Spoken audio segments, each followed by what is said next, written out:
Bueno, ahora sí, vamos arrancando para cuidar las agendas de todos. En primer lugar, me presento y les doy la bienvenida. Yo soy Mariano Bioca, coordinador general de la Cámara Argentina de FinTech. Para quienes no conozcan la Cámara, es la asociación que agrupa, que nuclea el sector FinTech en Argentina. Eh, Cámara que tiene un poco menos de 4 años, en la cual bueno, me toca participar desde sus inicios, desde que era una idea donde 13 empresas fundadoras se juntaban, como les decía, hace un poquito menos de 4 años, se juntaban para bueno, proponer este objetivo de agruparse y de trabajo en conjunto, cuando todavía ni siquiera había mucha noción de fintech como industria, ¿no? Sino que era, digamos, un concepto que empezaba a sonar. eh, bueno, y hoy, casi 4 años después, una cámara que está llegando a las 200 empresas socias, así que un proceso de crecimiento y aprendizaje muy lindo. Para ponernos en contexto, esto es un FinTech Workshop, que básicamente son espacios online que propone la Cámara, junto con referentes nacionales, regionales, internacionales, para abordar distintos conceptos, distintos temas técnicos que consideramos fundamentales para el desarrollo sano del sector en nuestro país y, bueno, y por qué no en la región también. Así que esa es la idea, ¿no? Un espacio que sea online, gratuito, interactivo. Al final vamos a tener un espacio de preguntas y respuestas, aunque hablando con Raúl, que bueno, ahora lo voy a presentar, también coincidimos que puede estar bueno si durante la sesión existe alguna pregunta, siempre se puede levantar la mano o escribirla en el chat bueno, yo lo voy a ir leyendo y con mucho gusto lo podemos ir haciendo de esa manera interactiva. Así que bueno, eso es para ponernos un poco todos en la misma página de dónde estamos esta mañana, FinTech Workshop de la Cámara Argentina de FinTech.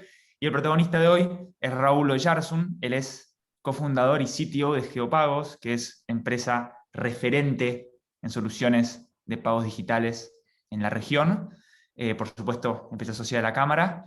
Y bueno, y hoy nos va a iluminar, nos va a contar sobre los aspectos clave, aspectos fundamentales en la seguridad de pagos digitales. Así que Raulo, te doy la bienvenida y te agradezco. También aprovecho para agradecerle a Luminé, de Geopagos, que nos ayudó también con la gestión. Así que un gusto grande estar acá esta mañana aprendiendo con vos bueno, escuchándote. Bienvenido, Raulo. Bueno, muchas gracias, Mariano. Gracias por la intro, gracias por la invitación también. Como dijiste, también gracias a la Cámara por la iniciativa. Está muy bueno hacer este tipo de espacios. Veo también, y agradezco el tiempo de los que se inscribieron y el interés por el tema de la ciberseguridad, que en cierto modo yo lo comparo por ahí con los barrios, ¿no? Cuando uno va a un barrio y dice, bueno, los vecinos nos tenemos que cuidar entre todos. Bueno, el tema de la seguridad o la ciberseguridad también es eso. En la industria nos tenemos que cuidar entre todos. Entonces, es importante que todos aportemos, que todos seamos conscientes de los riesgos y cómo se pueden disminuir o intentar erradicar. Y también que el tema de la seguridad tiene mucho de conciencia de seguridad, ¿no? Entonces hay que concientizar, hay que educar, hay que enseñar, y eso depende mucho de nosotros también, o sea, es un trabajo que tenemos que hacer entre todos. Así que los agradezco también por el workshop. Como dijo Mariano, pueden ir interrumpiéndome, si levanten la mano, creo que está bueno, se puede llegar a dar una dinámica incluso más nutritiva, y podemos hablar de algunos aspectos que por ahí no traje yo puntualmente. Pero bueno, vamos a arrancar un poco con el panorama general y el contexto. Todos sabemos, es ya de público conocimiento, que la pandemia aceleró exponencialmente todo lo que son el uso y las costumbres en lo que son los pagos digitales, ¿sí? Y el uso de Internet también. En realidad, empiezo por ahí, principios de 2020, ya había tecnología y ya había iniciativas, incluso en el mercado, incluso en la industria, de agregadores, había iniciativas también de QR, había ya iniciativas de e-commerce, o sea, había tecnología en donde ya se estaba yendo hacia, o se estaba proponiendo herramientas para poder utilizar los medios de pago digitales. Pero lo que hizo la pandemia es que aceleró el uso sin precedentes. No se pensaba que se iba a poder utilizar o empezar a utilizar, o que todo el mundo empiece a utilizar de la manera en que sucedió. Y entonces, si bien la tecnología ya estaba y ya había herramientas, había iniciativas para desplegar funcionalidades en lo que es pagos online y digitales, no era así con ciberseguridad. Incluso los países de todo el mundo, muy pocos países tienen estrategias de ciberseguridad. Y cuando me refiero a estrategias, me refiero no solo a planes de concientización, como nombré antes, sino también a temas relacionados con implementar, o un tiempo de implementación, de rollout, del despliegue de estas nuevas tecnologías mucho más seguras para el uso de lo que son las herramientas nuevas de pagos digitales, ¿no? Entonces, eso lo que trajo es que este exponencial uso de Internet y este exponencial uso de las herramientas digitales, no solo en cantidad de transacciones que hubo en el 2020, sino también la cantidad de nueva población que empezó a utilizar lo que son los pagos digitales. Incluso hay unas estadísticas de que en América Latina antes el 45% de las personas habían, en principio de 2020, habían hecho una transacción a través de pagos digitales, y a finales de 2020 se había duplicado eso, ¿sí? Alrededor de unas 50 millones de personas que hicieron por primera vez un pago a través de e-commerce, dijeron que lo volverían a hacer.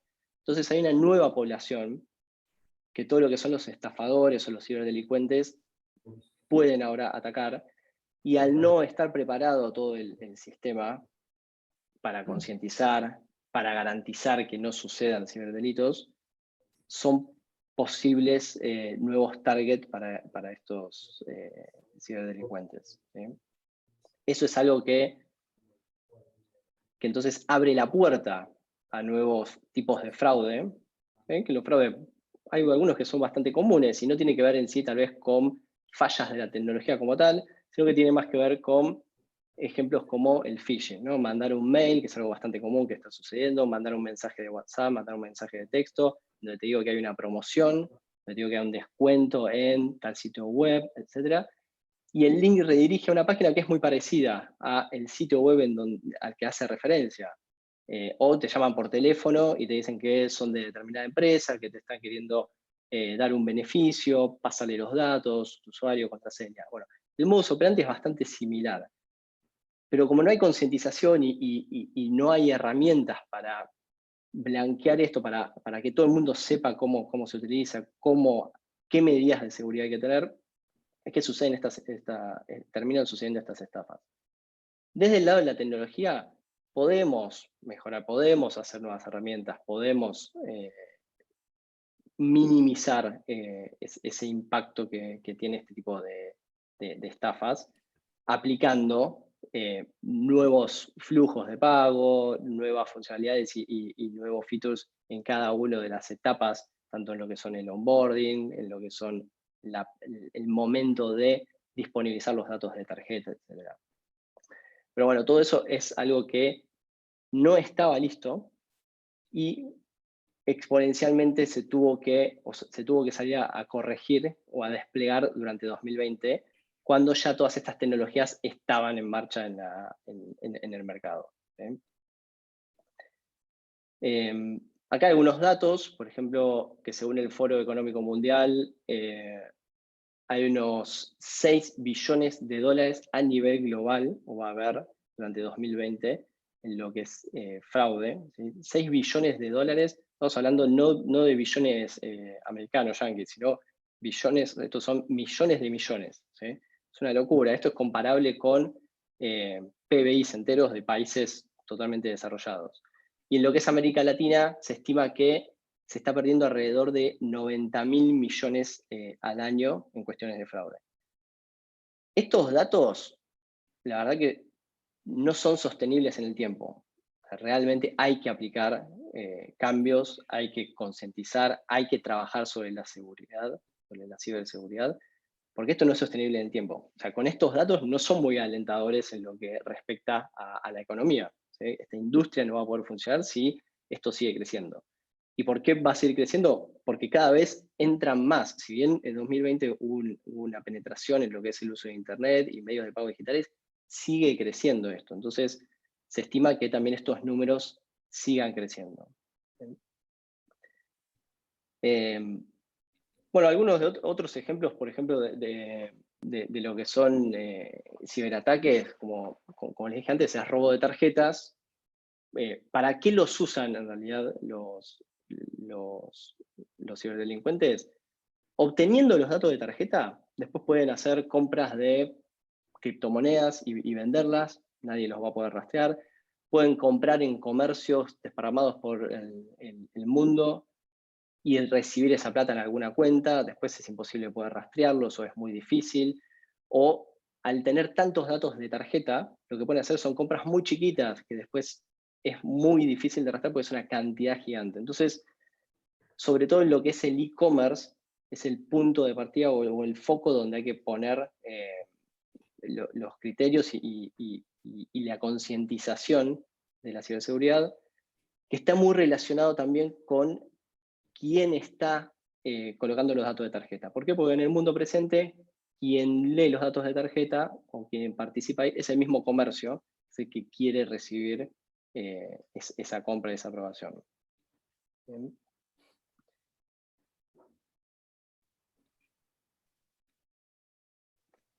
Voy a pasar a los contracargos. Voy a explicar un poco qué son.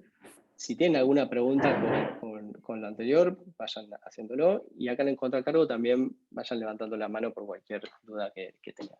En sí, los contracargos son débitos que se le hacen al comercio, ¿sí?, por una transacción que fue aprobada antes. Y los motivos o quién puede iniciar el contracargo es tanto el tarjetaviente como el emisor. Voy a explicar un poco cómo es la red y los participantes del mundo de lo que son las tarjetas para entender un poco estas entidades.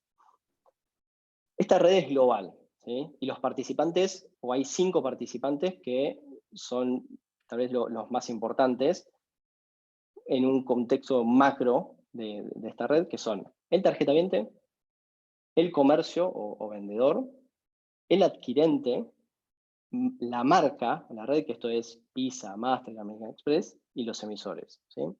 El tarjetaviente es fácil, es el que tiene la tarjeta, somos nosotros, por ejemplo, con una tarjeta de crédito o de débito o prepaga. El comercio vendedor también podemos ser nosotros como profesionales cuando tenemos el sombrero que queremos vender, sino un comercio cualquiera.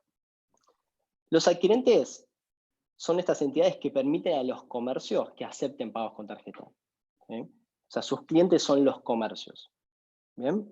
Y ellos están, de alguna manera, tienen las licencias de las marcas, que la marca es Visa, Mastercard, o sea, de la red, para poder colocar a este comercio o a sus clientes, que son sus comercios, en este mundo global de la red de tarjetas. Y por otro lado está el emisor, que el emisor es quien emite la tarjeta como tal. Y generalmente son los bancos. Ustedes seguro que tienen alguna tarjeta de algún banco, y probablemente de alguna marca también. Los clientes de los emisores son el tarjetaviente, ¿sí?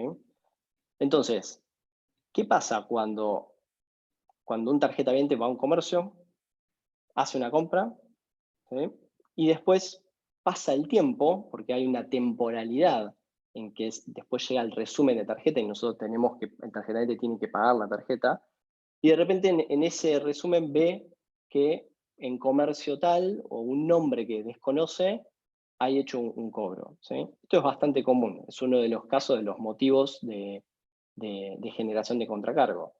Uno como tarjetaviente, cuando ve eso, llama a su emisor, a su banco, y dice: desconozco este cargo, no sé quién lo hizo ni cuándo lo hizo, porque yo no compré en ese comercio, ¿sí? Ahí el emisor lo que va a hacer es, con algunas preguntas sencillas, validar un poco, tratar de hacerte recordar si realmente fuiste a ese comercio o no, porque puede pasar que por la temporalidad uno haya olvidado que fue. Se dan esas situaciones, que a mí me pasó alguna que otra vez. Y una vez que valida que sos vos, te hace algunas preguntas, o sea, sabe que efectivamente pudo haber sido un cargo que realmente no hiciste vos, se contacta con o le ejecuta un contracargo al comercio, ¿sí? No conoce directamente al comercio en realidad, lo que hace es hablar con la marca es esta red global, porque imagínense que el comercio puede ser incluso de otro país. Entonces, manda un aviso de contracargo, una generación de contracargo, ¿sí? A través de la marca y de los sistemas que hay de interacciones o interconexiones entre todos estos participantes. En ese momento, el comercio, cuando recibe el contracargo, que probablemente lo recibe a través de alguna herramienta que su adquirente le otorgó para que pueda gestionar estos contracargos, para que pueda tener aviso de los contracargos. El comercio lo que tiene que hacer es presentar evidencia, o sea, se genera lo que se llama una disputa. En ese momento la disputa tiene unos días para poder presentar la evidencia, y la evidencia es mostrar que efectivamente fue ese tarjetamente quien hizo la compra, ¿sí? En el mundo presente, eso puede ser mostrar la firma, mostrar el recibo en donde dice que tal tarjeta fue autenticado por el PIN, puede ser, que no haya firma. Si es con firma, mostrar la firma, ¿sí? En sí la disputa es esto, intercambiar evidencia. ¿Bien? ¿Qué pasa? El resultado de la disputa puede ser o que el comercio sea contracargado, entonces el comercio tenga que pagar esa transacción porque no puede presentar la evidencia, porque no la tiene, porque realmente fue un fraude, puede haber sido un fraude incluso tal vez del mismo comercio, se encontró una tarjeta tirada en el suelo y hizo la transacción, o sea, se pueden dar distintas situaciones. O que la disputa sea a favor del comercio y entonces el tarjetaviente no reciba esa plata, sino que tenga que pagarla. Esos son los dos resultados de la disputa. Ahora, sí se tiene en cuenta de que uno podría estar generando contracargos todo el tiempo. Entonces, también las redes, esta red de tarjetas con estos participantes, tienen en consideración esto y pone un fee por la presentación y toda la gestión administrativa que incurre, los costos administrativos que incurren esta presentación de evidencias. Entonces, por un lado también empieza a pasar que hay que tratar de tener toda la evidencia de la mejor manera posible, bien ordenada. O sea, uno como comerciante tiene que tener bien claro cuáles son las posibles evidencias a presentar en caso de un contracargo si no quiere perder una venta, y guardarlo y tenerlo ordenado. ¿Es un tema administrativo y un costo? Sí, es un costo, pero hay que hacerlo si no se quiere perder una venta. Y por el otro lado, las ventas con tarjeta favorecen el uso del efectivo, que por el otro lado es, tengo seguridad, porque no estoy teniendo efectivo en la caja y no pueden entrar a robarme, o sea, estoy pagando en cierto modo un seguro por utilizar lo que son las redes de tarjeta. Y por el otro lado, empiezan a ver y se empiezan a dar herramientas para facilitar toda esta gestión. Que esas herramientas las empiezan a dar también los adquirentes, o en el caso de los agregadores, son comercios que agrupan a otros comercios, y acá en Argentina han salido mucho en el último año, han surgido varios, se empiezan a encargar de estos temas para que el comercio no lo tenga que hacer. ¿Bien? Entonces, por ejemplo, el caso de los agregadores, son ellos los que presentan la evidencia y los que reciben los pedidos de contracargo y no se lo trasladan al comercio, sino que ellos ya en los sistemas que le ofrecen a los comercios, ya el mismo flujo de usabilidad de sus productos hace que no tengan que estar involucrándose en la administración de estos contracargos. Por el otro lado, los adquirentes también tienen un costo porque tienen ellos que pasar esa información, reciben el pedido del contracargo y tienen que derivárselo a los comercios, si no es que hay una línea directa del comercio con la marca. ¿Bien? Entonces ellos también tienen que tener sistemas y es parte de esta red mejorar también esos sistemas. Y esos sistemas tienen que ver con conciliar también las transacciones. Un comercio al final del día, como buena práctica, más allá de guardar la evidencia, lo que tiene que hacer es conciliar que las transacciones que realmente hizo o que le están pagando, ¿sí? Tal vez no que hizo, sino las que le están pagando, realmente hayan sido cobradas o no. En el caso de que no, tienen que hacer el reclamo a la marca. ¿Por qué no me lo pagaste? Dame información, si no es que lo tenemos. Esa información puede venir directamente a través del adquirente o a través de las marcas, si es que el emisor o el tarjetaviente hicieron un contracargo y se pasen esa información, o puede ser que no llegue y haya que salir a buscarla, ¿sí? Entonces muchas veces sucede, y es un tema para tener en cuenta, acá lo que estoy contando es temas económicos que le impactan al comercio, de que estos contracargos puede ser que directamente no se vean. El comercio tiene muchas transacciones, hay algunas transacciones de poco monto en donde, bueno, fue más costoso o era más costoso ponerme a revisar y pasar la evidencia, ¿sí? En vez de directamente dejarlo y que me lo cobren, y bueno, pasa.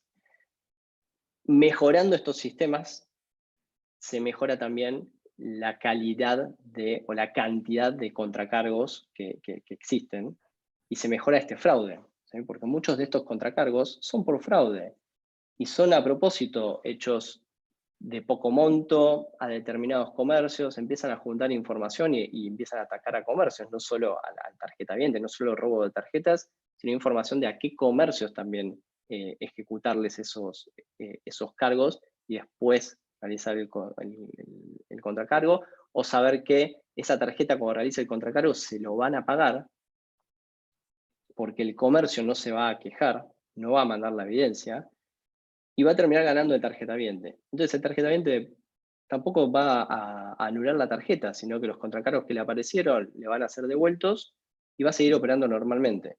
Y quien tiene esos datos de tarjeta, a la larga puede volver a hacer estos contracargos. Entonces, todo este sistema y esta industria que se basa bastante en esto, hay que ir mejorándola y hay que ir atacando estos puntos. Son puntos de dolor que hay, particularmente esto con contracargos, pero termina afectando y termina siendo algo bastante integral, ¿sí? Acá hay algunos motivos, por ejemplo, de la generación de contracargo, que puede ser insatisfacción por parte del comprador. Eso puede ser, uno cuando hace una compra, puede ser por internet, le llega el producto y no era lo que esperaba. Hay algunos sitios en donde ustedes pueden reclamar directamente al sitio, pero también puede ser que reclamen a su propio emisor, a su banco, y digan: yo quiero devolver este producto, no fue lo que me llegó, quiero que me devuelvan la plata, y se gestiona un contracargo. El Raúl, otro, te sí. hago una pregunta acá, estoy viendo una pregunta de Fran Garat que pone en el chat. Pregunta si hay casos de inteligencia artificial utilizada para hacer fraude y volar por debajo de las políticas, no, por debajo del radar de las políticas de fraude. ¿Están al tanto, digamos, o estás al tanto de...? Está buena la pregunta. No lo sé con algún dato objetivo, pero estoy seguro de que lo hay. Seguro que sí, ¿no? Así como hay inteligencia artificial para poder detectar anomalías, que después vamos a ver un poco de eso, de cómo las tecnologías ayudan a prevenir fraude, y seguramente hay inteligencia para ejecutar el fraude también. Sabiendo, ahora por ahí nos adelantamos, pero lo cuento. Sabiendo también las reglas de antifraude y cómo uno ataca el fraude, también es input para quienes quieren hacer el fraude, de intentar romper esas reglas, ¿no? Esto pasa constantemente, uno va evolucionando, y a medida que evolucionan también los sistemas, evoluciona la tecnología, evoluciona la seguridad, bueno, también evoluciona la inteligencia del fraude. Y así como Hola. hay... Te puedo hacer Luján del Patagonia soy. Te hago una consultita, porque todas estas reglas de fraude básicamente hoy están cuasi impuestas por las administradoras. El monitoreo básicamente de todo el consumo de tarjetas los hacen las administradoras, que son las que proveen después la información, de cierta manera, a los bancos. Con lo cual, la parametría de esas reglas es algo siempre que los bancos pedimos a las administradoras y son casi imposibles de saber. Entonces es muy difícil saber la parametría de las reglas de fraude. Por otra parte, quien monitorea y tiene toda la visibilidad siempre son las administradoras. Entonces, si ese control a las entidades no nos llega y las alertas no nos llegan, es como difícil poder parar el fraude. ¿Se entiende a lo que punto? Sí, es correcto. Acá particularmente yo estaba hablando de los contracargos, ¿sí?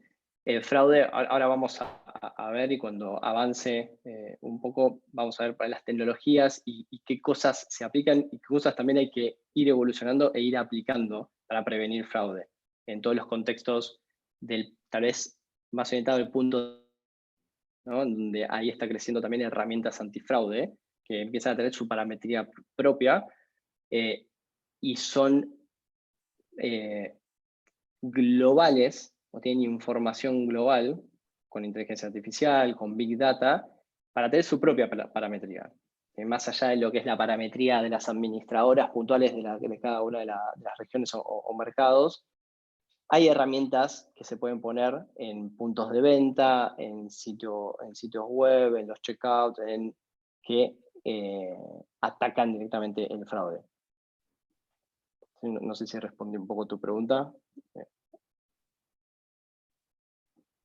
Sí. Más o menos, pero sí. Ok. Bueno.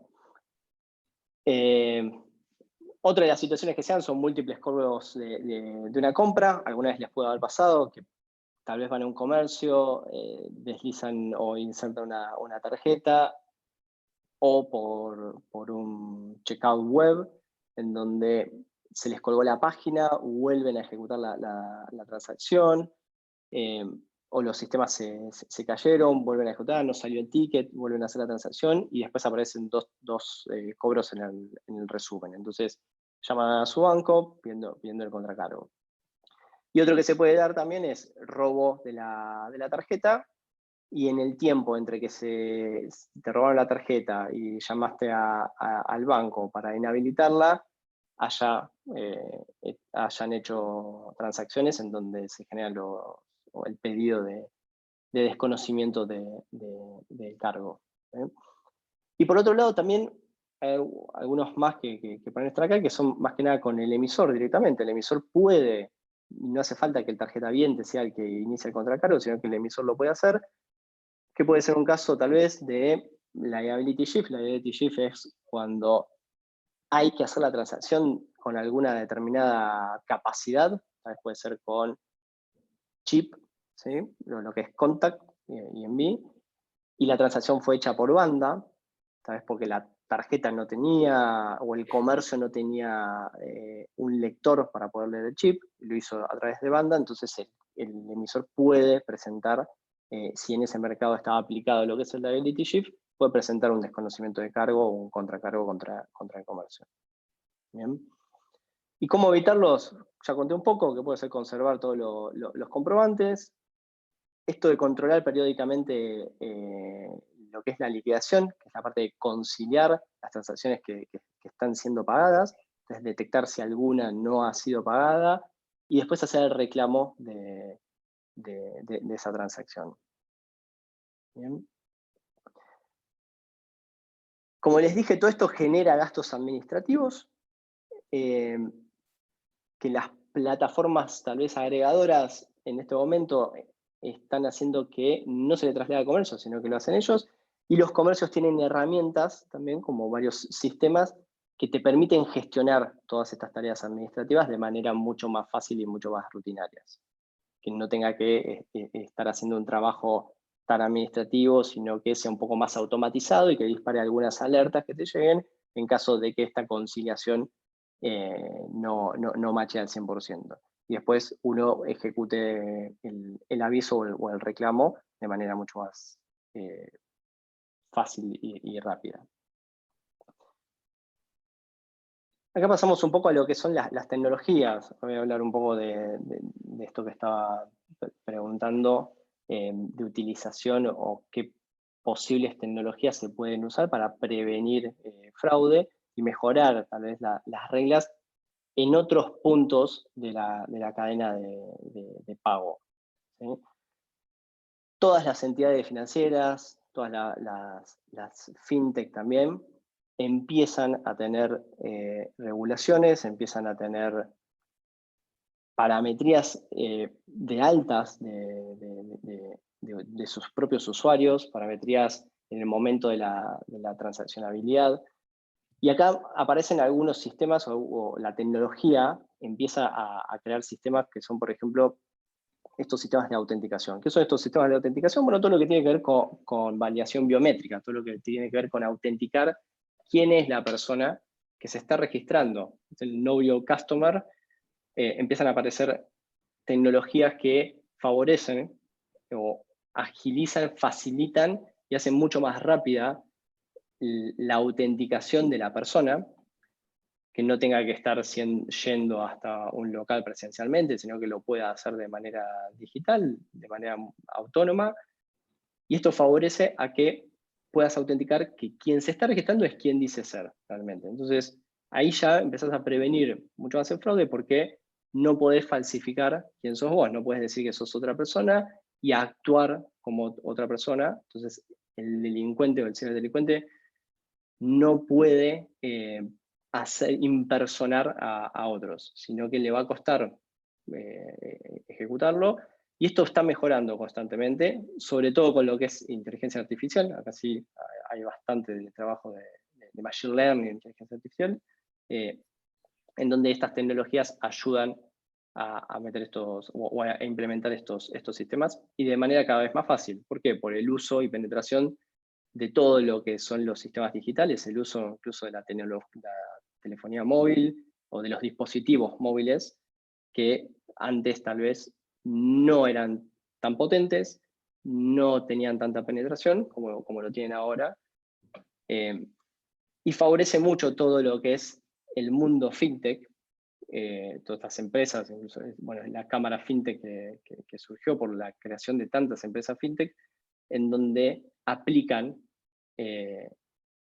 todos estos sistemas. ¿Por qué? Porque estamos moviendo plata, es importante saber quién es, y más allá de todas las reglas puntuales comunes que hay, tenemos que ir mejorando todas las validaciones que podamos de la persona como tal. Y tenemos que hacerlo de manera digital también. Otra de las posibles tecnologías que están favoreciendo a que se mitigue el fraude y baje el riesgo son tarjetas virtuales. Las tarjetas virtuales son tarjetas virtuales y tokenización. Por ahí hay una pequeña diferencia, más que nada en la tecnología como tal, de cómo se implementa. Pero en sí estas tarjetas virtuales las usan mucho las billeteras, ¿sí? Ustedes no tienen la tarjeta física, sino que directamente aparece virtualmente a través de software. Y cuando uno realiza una transacción, estas tarjetas virtuales generan dinámicamente un número o un CBV, un código de seguridad. Y esto permite que cada una de las transacciones que nosotros hacemos como tarjetavientes sea con o un número distinto o un CBV distinto en ese momento. Quiere decir que si nos roban ese número de tarjeta, supongamos que lo ponemos en un sitio que es fraudulento, no nos damos cuenta, quien tiene ese dato después no lo va a poder usar en otro lugar. O como mucho, si esa compra no se terminó efectuando, la podrá realizar una sola vez en un tiempo determinado, porque también los sistemas que generan estas tarjetas virtuales las generan por determinado tiempo. Entonces uno, aunque la genere, tenga los datos y la quiere usar un día después, no va a poder. Entonces esto baja muchísimo lo que es el fraude en línea, o ayuda a bajar muchísimo lo que es el fraude en línea. Tiene por otro lado la contra de que uno tiene que estar yendo a buscar ese número de tarjeta o número de código de seguridad en el momento que quiere hacer el pago. Entonces uno tiene que tener el celular, o tiene que tener, o si se hace desde el celular, tiene que pasar a la pantalla, o previamente tiene que haber copiado ese código de seguridad. Otra tecnología que es bastante importante, que ya todos la conocen, pero En el caso de Argentina, recién ahora se está haciendo un rollout masivo y se está empezando a obligar a utilizar, ¿qué es EMV? En realidad EMV se conoce como chip, ¿sí? Cuando ustedes ven la tarjeta chip, muchas veces se confunde y se dice EMV. EMV es un estándar de intercambio de información entre la tarjeta y los emisores. Y ese intercambio de información es tanto para las tarjetas que tienen el chip que se ve, como o el modo de entrada, de cuando uno paga con chip, es contacto. Cuando paga con contactless es NFC. Entonces, a veces se dice NFC o chip, pero uno es contact y el otro es contactless. Ambos tienen estándar de EMV. Y ese estándar de EMV es intercambio de información entre emisor y tarjeta.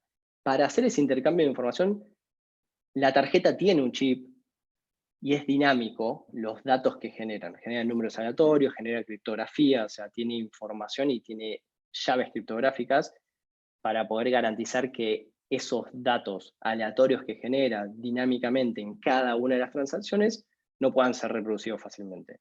Entonces, el chip contra lo que es banda y el NFC contra lo que es banda es muchísimo más seguro. Entonces, esto favorece, y por eso es que a veces, si uno no tiene tal vez el conocimiento particular de que el NFC también aplica el estándar de EMV, a veces se piensa que el NFC por ahí es más inseguro incluso que la banda. No, la banda es nada más un dato estático que se puede copiar, que es muy fácil de clonar, que seguro todos vieron algún documental o algún caso en donde copiaron fácilmente una banda en un restaurante,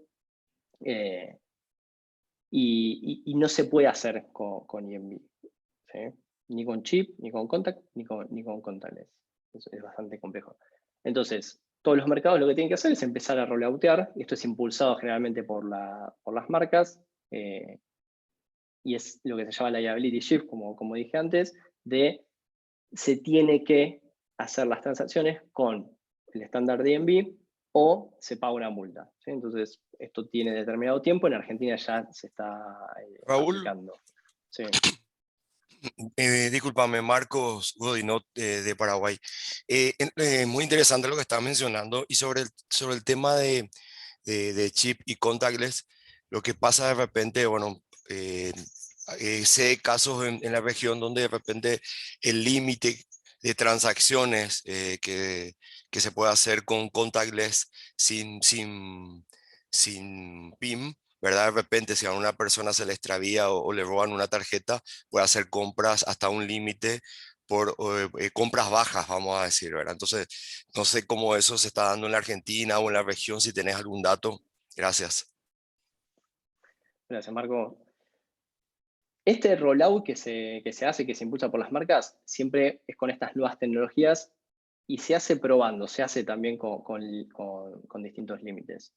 No sé exacto, no tengo el dato objetivo exacto del límite en Argentina puntualmente, pero sí se va bajando ese límite. En general, se permite un poco más abarcativo dejar las nuevas tecnologías y se va bajando ese límite para que tengan mucho más control y mucha más seguridad a medida que se empieza a usar y a medida que empieza a ser común el uso, y exista también del lado de la aceptación, no solo del lado del parque de tarjetas, o sea, no solo los tarjetavientes tienen que tener las tarjetas con la capacidad de contact y contactless, sino que también del lado de la aceptación tienen que estar el hardware adecuado y certificado y homologado para que pueda aceptar lo que es contact y contactless. A medida que se va dando eso, y a medida que se va también validando y tomando estadísticas de si va bajando el fraude o no, se van corriendo estos límites. Esto en cada mercado se hace se puede llegar a hacer de manera distinta, así que va a depender mucho cada uno de los mercados cómo se va a ir aplicando y cuál es el tiempo de rollout. Hay algunos mercados que ya tienen obligación de tener contact o de no utilizar más lo que es la banda, y hay otros mercados que no. En Argentina aún todavía se puede usar en algunos casos la banda, y hay otros países que directamente no se usa, como el caso de México. ¿sí? O en el caso de lo que es Chile, es todo con contact y contactless.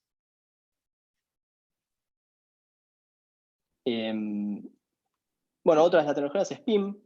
O sea, parece bastante simple, pero el PIN es una buena tecnología para autenticar quién es el que está haciendo la transacción. O sea, autenticar que quien te está dando la tarjeta es realmente quien dice ser.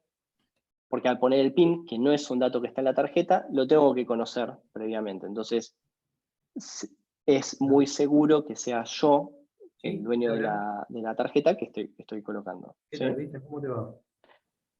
Bien, acá andamos. Ah, está. Sí. Bueno, Raúl, perdón, Mutense sí.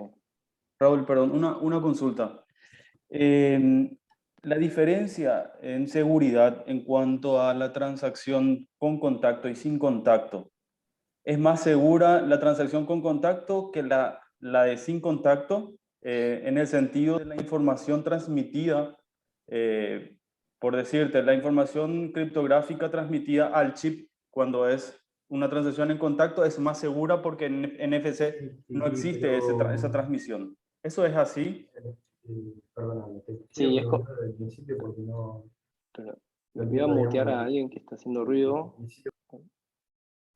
Es correcto lo que decís, no sé quién habló, porque no vi el nombre, perdón.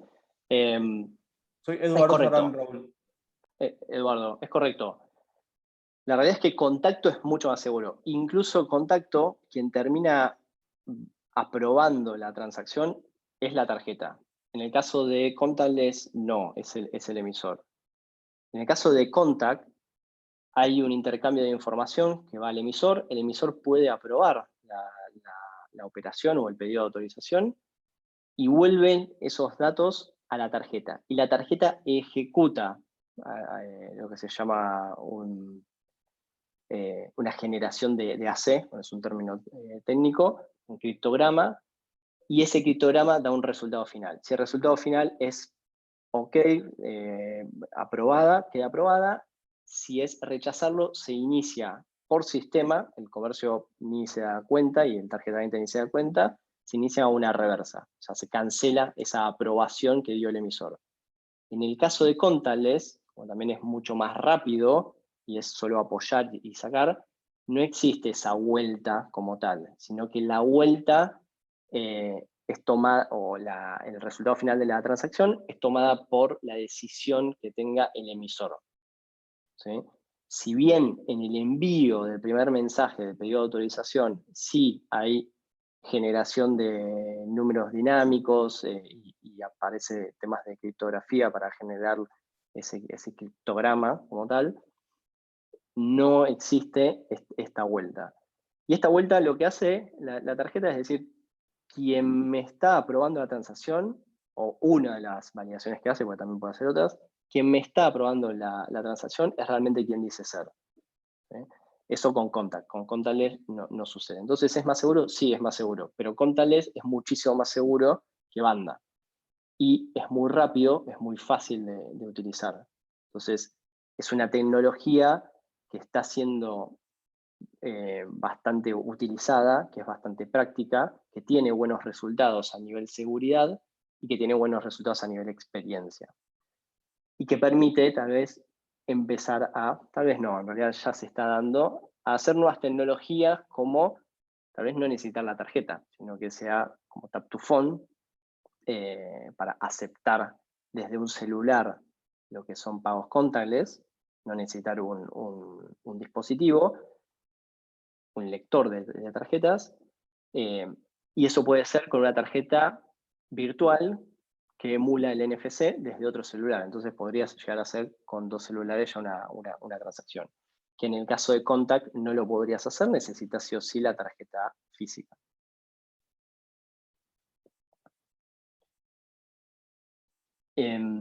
Bueno, el PIN sirve esto como validación de la autenticación, que es un poco el mismo problema que atacaba los sistemas de autenticación biométricos, pero en este caso para el momento de la autorización. Tenemos sistemas o herramientas antifraude. Estas herramientas antifraude son más utilizadas en el e-commerce, ¿sí? ¿Por qué? Porque aplican conocimiento e información de todo el mundo.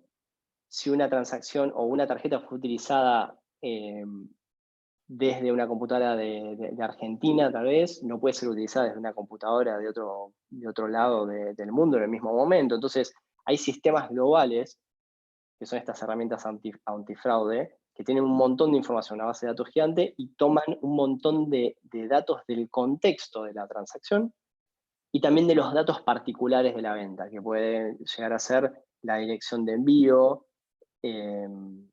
datos de la persona como tal, qué está comprando, un montón de información que esté cargado en el checkout web. Y para lo que es venta presencial, se podría llegar a aplicar también herramientas antifraude, pero como está el tema de PIN, está la tecnología de EMV, no tiene tanto sentido. Sí tiene sentido por ahí lo que es herramientas antifraude desde el punto de vista del comercio, no tanto de si la tarjeta es robada o no, porque con el PIN podemos autenticar quién es realmente, con EMV hay idas y vueltas de información criptográfica, entonces no es una tarjeta clonada, pero desde el lado del comercio, bueno, el comercio también puede estar queriendo hacer fraude, entonces herramientas antifraude desde el punto de vista del comercio, con inteligencia de anomalías o algún sistema similar o alguna particularidad de determinados comercios. Y por último, de las tecnologías que estoy presentando en este workshop, es 3D Secure, que 3D Secure es para autenticar al tarjetaviente que está haciendo la transacción en e-commerce. Ahora voy a explicar un poquito más esto en la siguiente diapositiva, pero ¿para qué sirve esa tecnología? Puntualmente para la autenticación, así como el PIN para presente, es para la autenticación desde e-commerce, que es uno de los dolores de cabeza del e-commerce. ¿Alguna otra pregunta sobre esto? Sí, hola, mi nombre es Ana. Yo quisiera saber a qué herramientas te referís que hay en el mercado como para poder hacer validaciones antifraudes. ¿Cuáles serían, si tenés un detalle como para nombrarme algunas, si puede ser? Mira, hay muchas, puedes buscar por Google y te van a aparecer varias. Que me vienen a la mente rápido, tenés CyberSource, que es de Visa, tenés Vesta y PayTrue. Como para tirarte algunas. Raúl, perdón, la verdad que no, no sé si tirar nombres porque no quiero hacer propaganda a nadie, pero conozco un par de ellas. Y eso te quería preguntar, si a nivel de cámara de fintech, de repente hay alguna iniciativa en registrar a todas las fintech y ver quiénes están recogiendo solamente informaciones de sus procesadoras, o hay alguna iniciativa de repente de agrupar o comprar alguna de estas herramientas disponibles y dar como co-usuarios a las fintech para que vayan también generando su propia experiencia y seguimiento a sus usuarios. Ahí te respondo yo, Marcos, un poco por parte de la Cámara. No existe ahora en este momento una iniciativa activa al respecto, pero sí es algo que se charla en el ámbito de las comisiones y los grupos que involucran empresas de pagos digitales. Así que ahí te respondo yo por la Cámara para que Raúl no tenga ahí que contestar institucionalmente, pero esa es la situación, Marcos. Gracias, Mariano. Gracias, Mariano. Bueno. Por último, nos vamos puntualmente a lo que es el e-commerce. Como les dije, tanto las herramientas antifraude son muy utilizadas para bajar los fraudes puntualmente del e-commerce.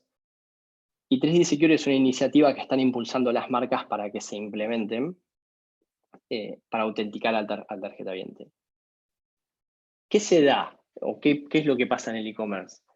Las herramientas antifraude utilizan patrones de contexto, información de la transacción, como les dije, información por ahí del producto que se está vendiendo, la información o datos del domicilio de envío de ese producto. Y múltiples estudios dicen que cuanto más datos se le pide al tarjetaviente, a quien está queriendo hacer la compra, más abandonos hay de esa compra. Entonces, es un poco, hay que hacer un balance. Bueno, cómo estas herramientas antifraude se pueden nutrir y pueden asegurar que la transacción va a ser fraude y denegarla, pero con pocos datos. ¿Por qué? Porque lo que empieza a pasar es, si te doy pocos datos, muy probablemente haya falsos positivos. Si hay falsos positivos, entonces alguien auténtico y una transacción auténtica va a estar dando denegado. También hay otro estudio en donde en esos casos, cuando la transacción era auténtica y fue denegada, fue un falso positivo, no vuelve ese tarjetaviente a comprar. Generalmente dice que tuvo una muy mala experiencia de compra. Lo ve por el lado de la experiencia de compra. De hecho, quise hacer una compra, yo era auténtico, no me dejaron comprar y no se entiende el por qué. Pero por otro lado, si me piden muchos datos, también es una mala experiencia. Entonces es tedioso porque tengo que cargar un montón de datos que no tengo tiempo y quiero que sea rápida la transacción.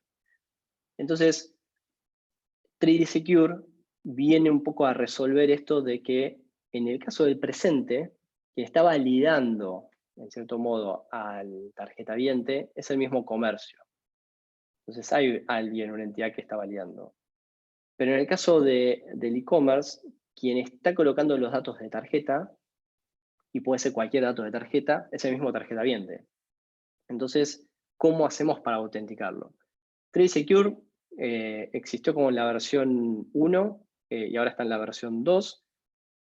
Y 3D Secure se tiene que implementar en todos los participantes del ecosistema. Desde el tarjetaviente, que tiene que activar la posibilidad de recibir un token para validar que es uno realmente. 3D Secure lo que hace es eso, mandarte un token, tal vez por WhatsApp, por mensaje de texto, por mail, como el tarjetaviente lo desea, y después lo tiene que colocar en la pantalla del checkout. O le va a aparecer un pop-up de su propio emisor de la tarjeta que le va a pedir colocar el token que le envió. Por otro lado, los emisores tienen que tener esa tecnología, tienen que implementar 3D Secure para poder enviar los tokens a los tarjetavientes. Y después los comercios en su checkout tienen que implementar el poder mostrar ese pedido o ese ingreso de token, y las redes tienen que poder mandar el token como tal de manera segura, con toda la encriptación y la criptografía que eso demanda. Que todo eso se certifica y se homologa. Entonces, de ese modo se puede autenticar al tarjetaviente y es una muy buena forma de bajar los fraudes, porque quien está haciendo la transacción es realmente el dueño de la tarjeta que está colocando. No hay forma de que me roben una tarjeta y hagan una operación en e-commerce si yo como tarjetaviente le digo a mi emisor que siempre que haya un pedido de autorización de e-commerce online, me mande un token a mi teléfono. ¿Bien? Eso también se está ya implementando y se está haciendo rollout en distintos mercados. Cada uno de los mercados tiene sus timing y sus tiempos de rollout. Es algo que está impulsando la industria y sobre todo las marcas para bajar fuertemente el fraude. Y acá hay un poco de los aspectos generales que tiene que tener toda transacción, o toda solución, más que transacción, toda solución de pago, ¿sí? Que son la confidencialidad, integridad, autenticación, disponibilidad, autorización. ¿Qué es cada uno? La confidencialidad es, si yo ingreso los datos de mi tarjeta en alguna solución, solo esa solución no puede conocer los datos, ¿sí? La confidencialidad es, no lo puede distribuir, no los puede guardar, tiene que pasárselos hasta mi emisor, digamos, que apruebe la transacción y después que los datos no queden en ningún lugar. Son confidenciales estos datos, que son los míos, que es mi número de tarjeta, es mi número de cuenta.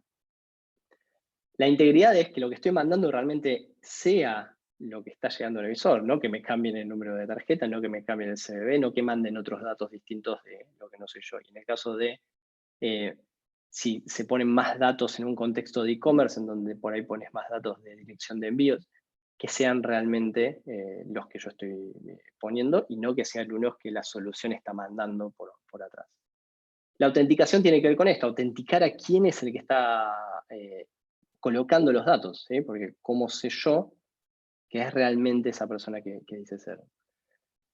La autorización tiene que ver con que cada uno de los participantes esté autorizado, que el comercio esté autorizado a poder vender y a poder recibir esos pagos o esas ventas, esos datos de tarjeta para mandarlos a la red y que sean aprobados o autorizados.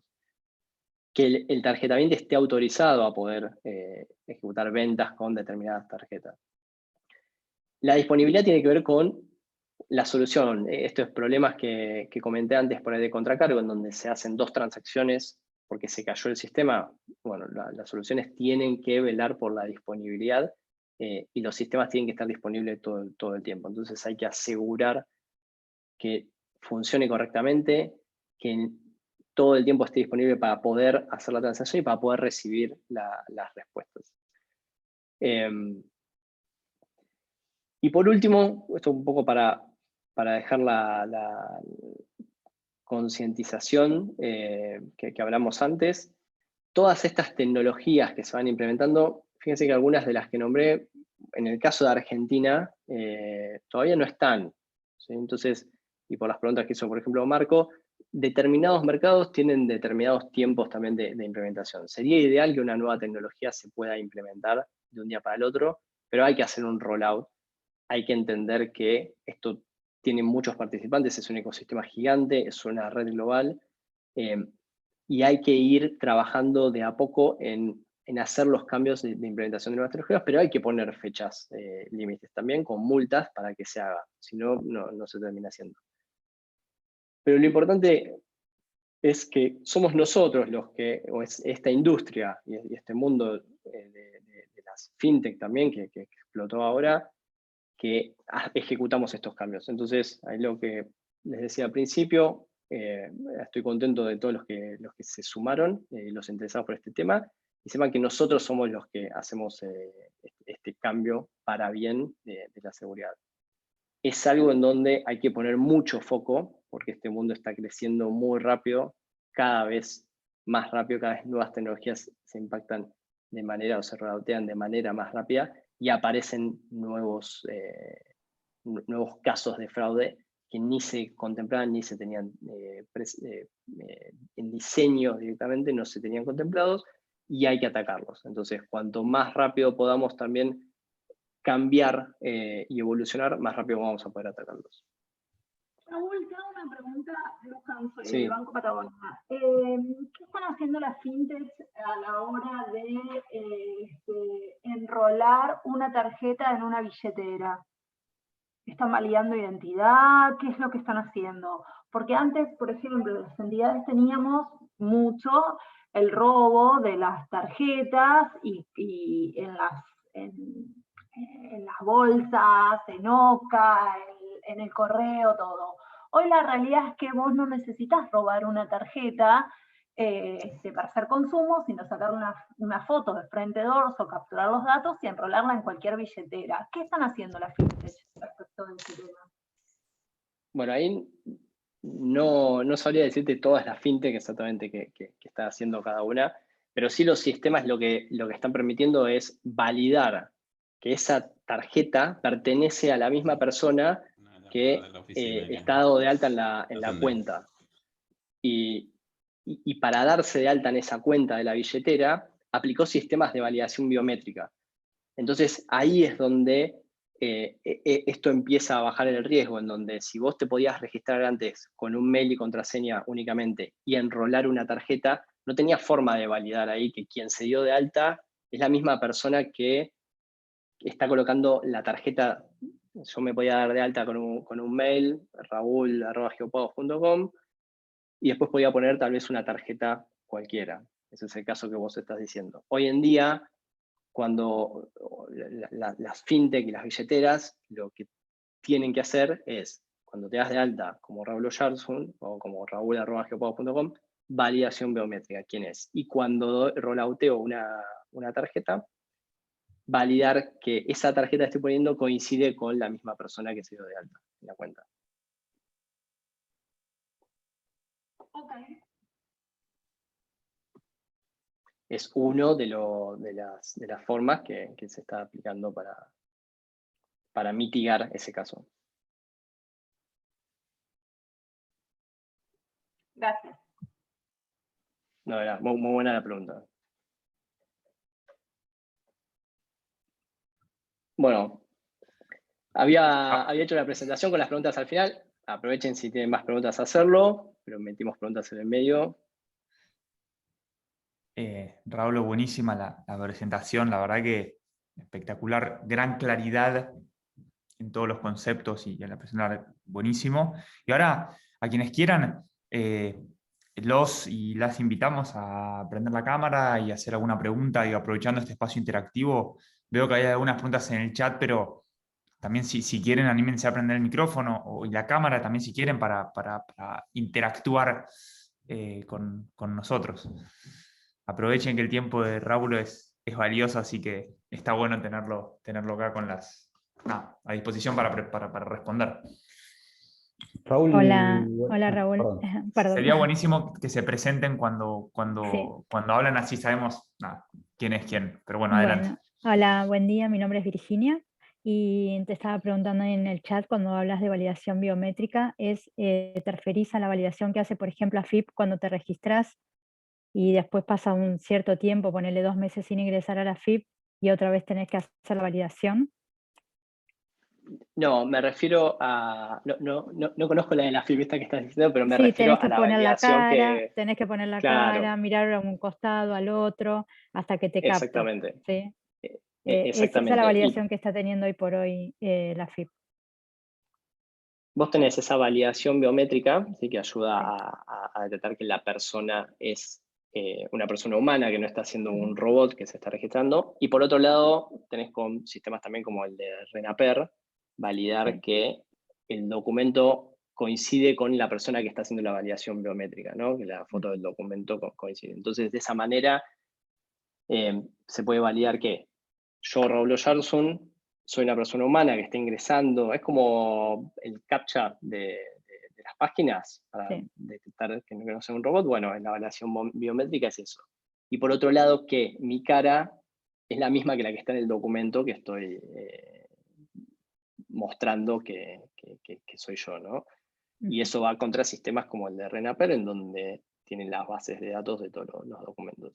Entonces, con eso estamos comprobando que la persona es quien dice ser y que no es un robot. Perfecto. Sí, también se tiene que ajustar en el momento de la entrega de mercadería, sobre todo los comercios que hacen entregas en domicilios. Con esto de la pandemia, el año pasado, muchas empresas que no tenían e-commerce, sí salieron a vender en e-commerce, no teniendo en cuenta todo lo que era fraude, ¿no? Y ahora se encuentran con todo el malón de fraude porque no tuvieron en cuenta muchas cosas como es la entrega de mercadería, cualquiera, y por ese motivo también logística, empresas de logística están implementando el PDF 147, que es una app que es gratuita, es libre, y otras están también haciendo la validación de identidad en la puerta, ¿no? Igualmente muchas marcas como de tarjetas no admiten que se le entregue a otra persona que no sea el titular, pero la realidad es que hoy por hoy vos le podés comprar a tu hijo o a que está estudiando en Córdoba o en otro lado y tienen que admitir que se entrega a otra persona, siempre y cuando esté autorizada. Y bueno, ahí debería estar bueno que implementen el token a la persona autorizada, como va a decir, sí, yo autoricé a fulano y tal a que lo reciba. Sí, eso quizás se pueda llegar a impulsar. Sí, hay un montón de... podemos hablar horas tal vez de mecanismos de fraude. Yo nombré algunos, está bueno esto que traes a la mesa. Se dio un poco por esta situación que comenté al principio, en donde tal vez no es, si bien en tecnología estábamos preparados para hacer estas ventas online para que todos pasen al online y todos puedan empezar a comprar. No estaba esta concientización de lo que representa pasar al online a nivel de fraudes y ciberseguridad. Que si hubiese estado desde el principio, tal vez hoy en día estaríamos mucho mejor en ya hubiésemos tenido estas discusiones y hubiese mecanismos bastante establecidos o más estándar de cómo son estos procesos de validación para casos mucho más abarcativos de los que hay hoy en día. Raúl, Luis te habla. No sé si me escuchás. Ampliando un poquito lo del RENAPER y de la validación biométrica.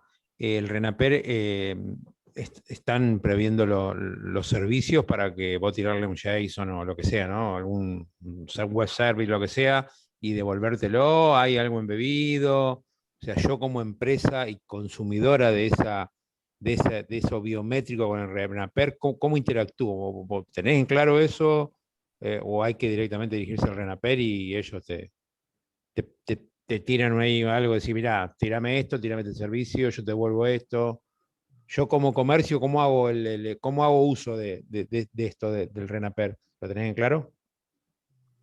Vos como comercio podés hablar directo con el RENAPER, presentarle tu caso de uso, por qué lo querés implementar. El RENAPER, creo que no te quiero mentir, creo que en este momento no tiene abiertas unas APIs disponibles para todos, sino que vos tenés que presentar el caso y en base a lo que vos quieras hacer, te va a autorizar y te va a dar las APIs JSON, ¿sí? Son APIs simples para hacer estas validaciones, para enviarle la foto de los documentos, incluso tiene SDKs para poder implementar en los teléfonos. Entonces, hablando con el RENAPER, puedes presentar tu caso y ver si lo puedes implementar.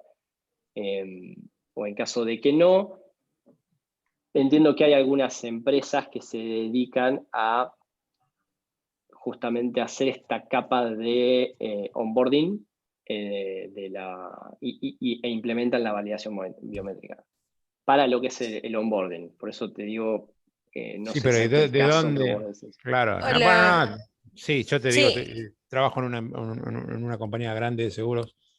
No habría problema eso de que lo validen, pero a ver, mi pregunta enfoca a decir, el RENAPER está preparado, si tenés vos el conocimiento, ¿no? ¿Está preparado para que yo hacerle el onboard digital y tirarle cámara, no sé, a ver, 100.000 transacciones por día? A eso voy. ¿O hay que ir sí o sí a lo que vos decís, a una empresa distinta, paralela, que consume datos RENAPER? Porque, a ver, ¿dónde está eso?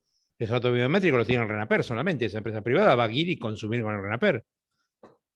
Sí, ¿Se entiende? está perfecto lo que decís. Está preparado. El objetivo del RENAPER es ese, que todos puedan llegar a utilizarlo y mejorar esos sistemas. Así que entiendo que tiene que estar preparado. De vuelta, lo que no sé es, incluso cuando uno se da de alta en el RENAPER para ejecutarlo, pide qué nivel o qué cantidad de operaciones harías. Diarias, claro. Está bien. Ok. ahí, hola, ¿cómo anda? ¿Cómo va? Natalia habla de Sancor Seguros. Justo eso iba a comentar, que hay empresas que ofrecen este servicio del RENAPER y como dijo bien Raúl, ellos ya tienen el servicio como contratado, entonces vos solo te subís a su plan de implementación contra el fraude. Entonces, en esas implementaciones, vos no tenés que hablar con el RENAPER, sino que directamente te comunicas con la empresa y la empresa resuelve lo mismo que te resolvería directo el RENAPER. Muchas gracias, Exacto. Natalia. ¿Qué tipo de empresas hay? ¿Tipo Merlin o alguna cosa así? No sé, cómo. No sé si puedo mencionar Ah, alguna, pasa, no creo. pero sí, o sea, sé que hay muchas de fraude que son bastante conocidas que manejan justamente este servicio de ofrecerte la validación que hace el RENAPER de las personas. Claro. Paulo. Argentina, ¿no? Sí, Sí. hablamos de Argentina. Sí, empresa argentina. Muchas gracias. Hola, buenos días. Mi nombre es Emma Vignole, soy de Plus Pagos. Y nosotros que hemos desarrollado un sistema de fraude propio, hemos buceado en distintas herramientas y la verdad que tenemos un desarrollo bastante interesante y estamos conectados, bueno, con RENAPER, con WordSys, con Wi-Fi, con varias validaciones más. El inconveniente que tenemos o la problemática, y lo resolvemos de una manera operativa, pero la realidad es que estaría bueno pensar en algún esquema en el mercado, alguna API que nos puedan disponibilizar o que exista alguien disponibilice algún procesador, donde podamos hacer la validación de identidad de las tarjetas, y eso para el operatorio e-commerce es sumamente importante, porque si bien hacemos un onboarding dentro de la aplicación y hacemos estas validaciones, pero después a la hora de vincular una tarjeta, es bastante complejo poder validar que esa tarjeta pertenece a ese titular y establecer las reglas de negocio, de fraude en realidad, para permitir la validación o no. Y no sé si alguno conoce alguna herramienta, pero hemos buscado bastante en el mercado y no, al menos los procesadores, los más grandes, no tienen ninguna API o algún método que podamos hacer validación de titularidad de tarjeta, así como existe con validación de cuenta, por ejemplo. Sé que algunos emisores lo tienen, para algunas marcas, más que no estoy seguro procesadores, como vos decís. No sé en tu caso con quiénes habrás averiguado, pero está bueno el punto. O sea, acá como representantes nosotros de la Cámara, después todos estos puntos que surgen creo que son los importantes a discutir, a generar alguna mesa y empezar a pensar en estos sistemas. Bárbaro. Y una cosa más que agrego, cuando estábamos hablando de los contracargos, pues, punto que me parece sumamente importante, y por ahí uno cuando comienza con estos desarrollos no lo tiene tan en el radar, no es un tema menor, y después que el procesador realmente considere la documentación respaldatoria, al menos para el canal digital, la documentación respaldatoria y la justificación que puedes presentar para justificar un contracargo y que no lo lleven adelante, la realidad es que, al menos en mi caso, el 90% de los casos nos rechazan esa justificación y finalmente terminan aplicando un contracargo. Por lo tanto, es importante para el resto que sepan que si es que son adquirentes, nosotros somos agrupadores, pero a la hora de ser adquirente es bueno poner en los términos y condiciones con el comercio que si se llega a dar esta situación finalmente, que quede claro en la relación contractual y legal quién se va a hacer cargo de ese contracargo, ¿no? Muy buen Sí. punto, gracias por la aclaración, totalmente. Yo soy usuario de Plus Pagos, justo también, Natalia otra vez, y me sorprendió, por ejemplo, que ahí me parece que hay, o sea, sería bueno ajustarlo, que yo con mi usuario en otro dispositivo, descargándome la aplicación, veo las tarjetas que tengo asignadas sin ningún problema y puedo utilizarlo directamente, ejecutarlo y hacer una compra y demás cuestiones. Entonces es como que ni siquiera tenemos en cuenta ahí la validación del dispositivo, es decir, yo usuario de la aplicación ya tengo un dispositivo asignado y tranquilamente puedo abrir la sesión en cualquier otro dispositivo y ni me entero de que tengo esa sesión abierta. Es correcto. O sea, eso Es pasó, correcto, Natalie. es el fraude que estoy escuchando acá en la zona que está pasando. Por eso, digamos, lo comentaba, porque digo, bueno, capaz que validar el dispositivo también está bueno como medida de seguridad. Hay muchas que ya lo hacen, digamos. Es correcto, Natalie, y sumo a tu punto porque nosotros ya lo estamos desarrollando a esta validación del stock de equipos, de dispositivos con el cual un usuario se loguea.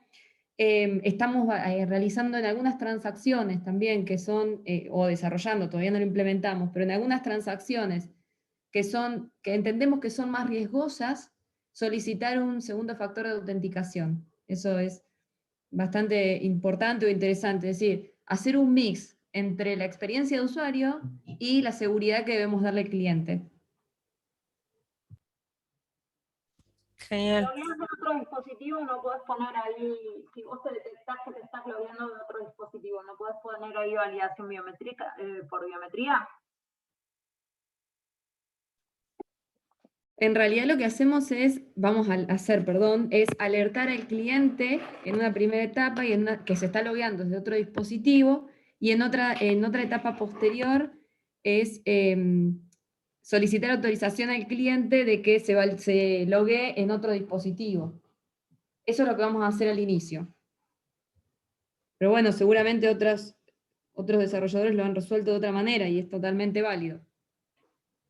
Hay un montón de formas, hay distintas formas de hacerlo, no hay siempre la misma manera para los mismos problemas, ¿no? Que cada uno va encontrando sus mecanismos, los va analizando y los va también mejorando, innovando e iterando sobre eso.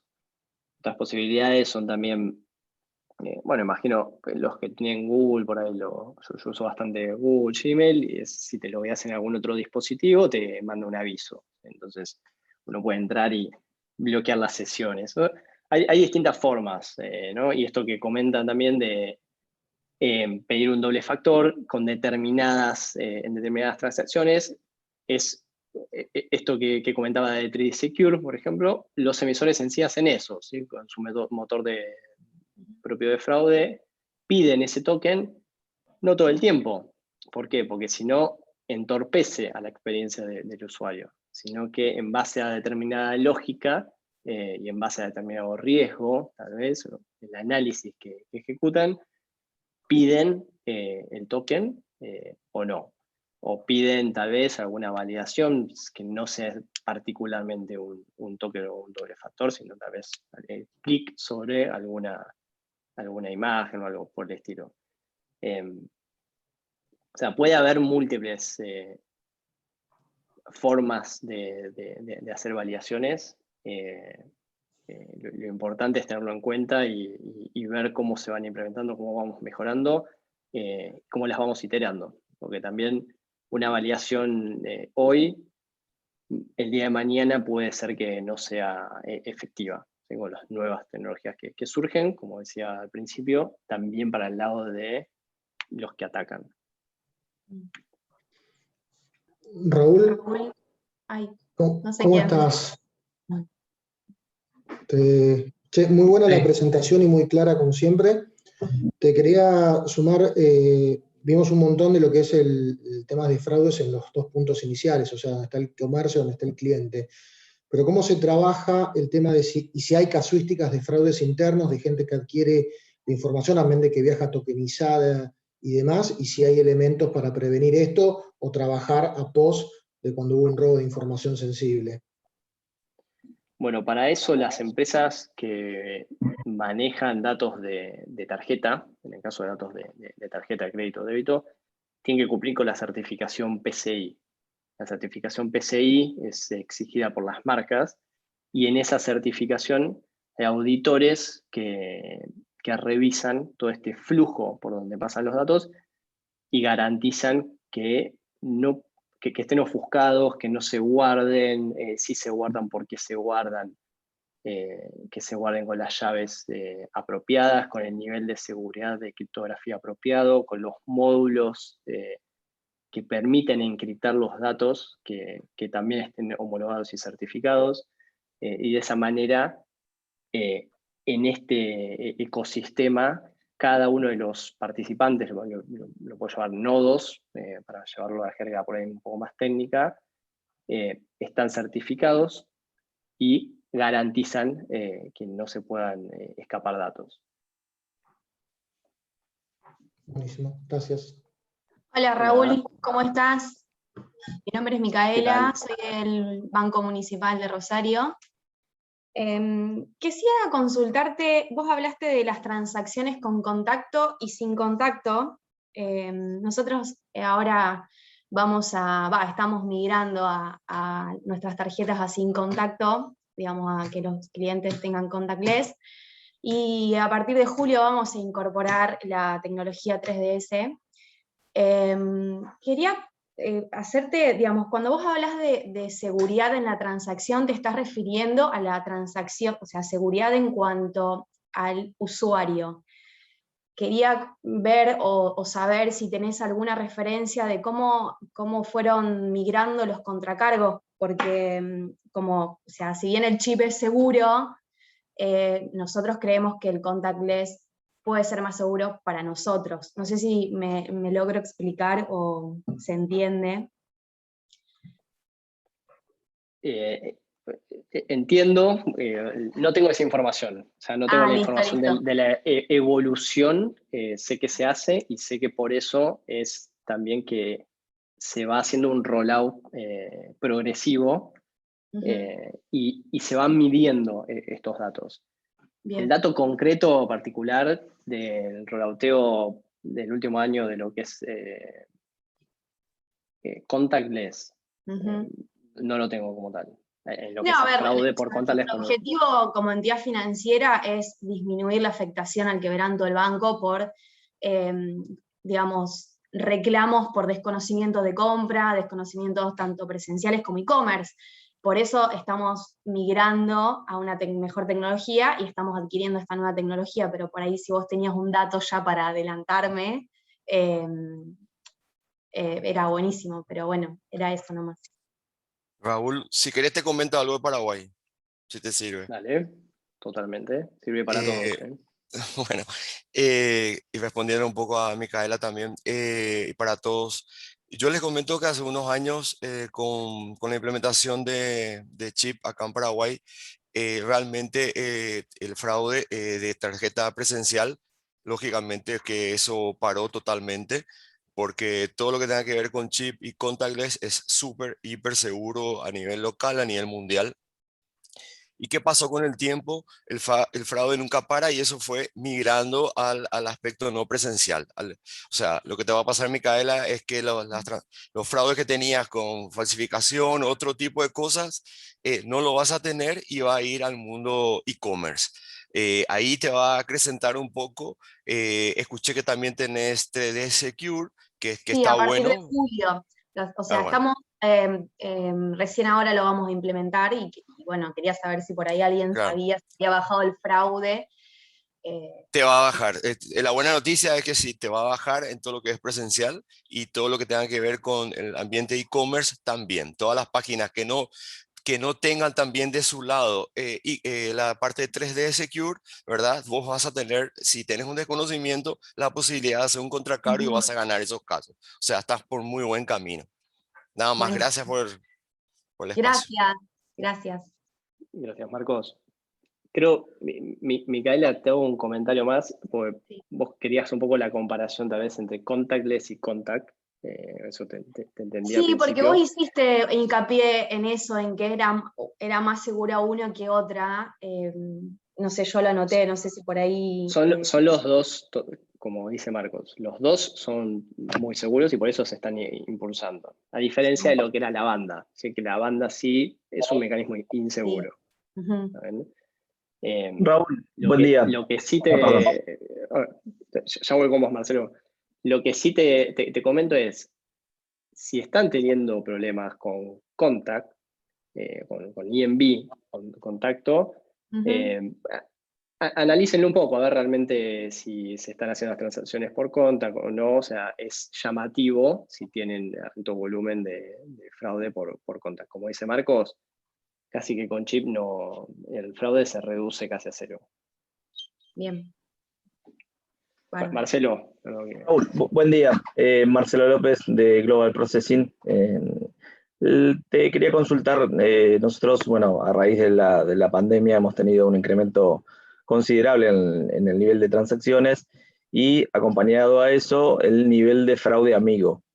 ¿Hay alguna herramienta, es decir, me refiero a fraude amigo, a transacciones que realizan los tarjetavientes, pero por alguna avivada o por alguna cuestión, los tarjetavientes dicen que las desconocen y por tanto, bueno, presentan el desconocimiento? ¿Hay alguna herramienta que nos permita identificar el fraude amigo, más allá de las preguntas que se le puedan hacer a los tarjetavientes? Si tuvo una interacción con el comercio, si no tuvo una interacción. Hago esta pregunta sobre todo para las transacciones e-commerce, ¿no? No sé si me podrás informar al respecto.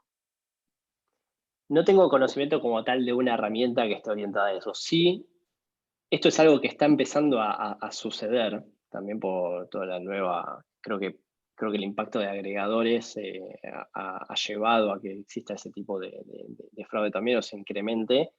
Y Y las mismas herramientas que existen hoy de fraude empiezan a tener en consideración, o entre sus patrones de detección de fraude, empiezan a nutrirse de información de esto. Ahí hay que trabajar, hay que ir evolucionando estas herramientas, ir nutriendo, ir dando aviso de los fraudes, ir trabajando en detectar esos fraudes y pasar la información, marcarlos como fraude, y mejorar esa detección. No te puedo decir hay una herramienta que te los anule directamente.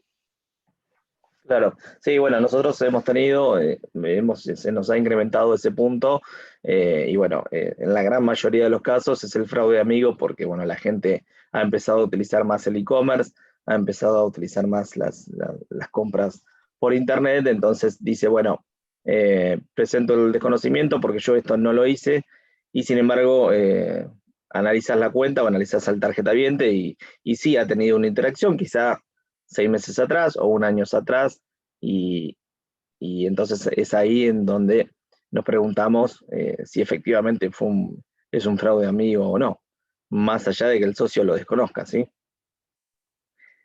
Pero bueno, gracias por la... Son casos tal vez un poco particulares para interiorizarse más en profundidad y poder analizarlos. Por ahí escapa a que lo podamos resolver ahora.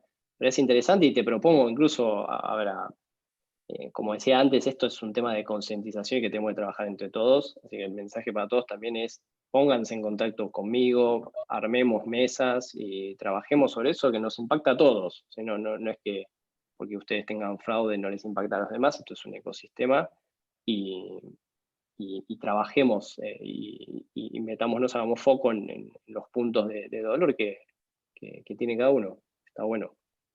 Raúl, Muy bien, perdón. gracias, Raúl. Raúl, perdón. Contestándole un poquito a Marcelo, allá por la década, o sea, por los años 2000, cuando los .com tuvieron mucho auge y la gente de Sudamérica compraba mucho en los sitios americanos, y después desconocía la compra. Era lo muy común. Entonces los americanos esto solucionaron de una manera, teniendo que tener una casilla de correo dentro de los Estados Unidos bien identificado previamente para que esto deje de suceder. Y de ahí uno trae su mercadería, por ejemplo, en este caso a Paraguay.